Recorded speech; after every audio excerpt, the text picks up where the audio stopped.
Euclid विभाजन प्रमेयिका का प्रयोग करके दिखाएं कि प्रत्येक धनात्मक सम पूर्णांक 2q के रूप का है एवं प्रत्येक धनात्मक विषम पूर्णांक 2q + 1 के रूप का है, जहां q एक पूर्णांक है।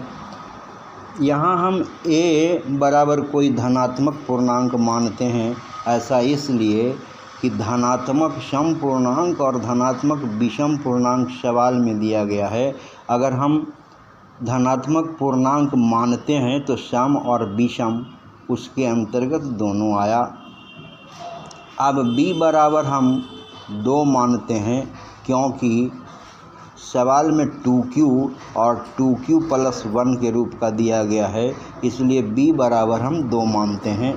यूक्लिड विभाजन प्रमेयिका से a = bq + r, जहाँ 0 is smaller than or equal to r is smaller than b, b का मान 2 रखने पर 2q + r, जहाँ 0 is smaller than or equal to r is smaller than 2।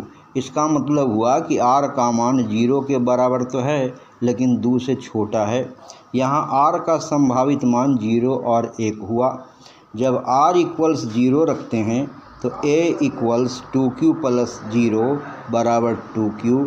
इसका एक फैक्टर 2 है, अतः यह 2 से विभाज्य है, और जब 2 से विभाज्य है तब इसको सम पूर्णांक या धनात्मक सम पूर्णांक कहते हैं।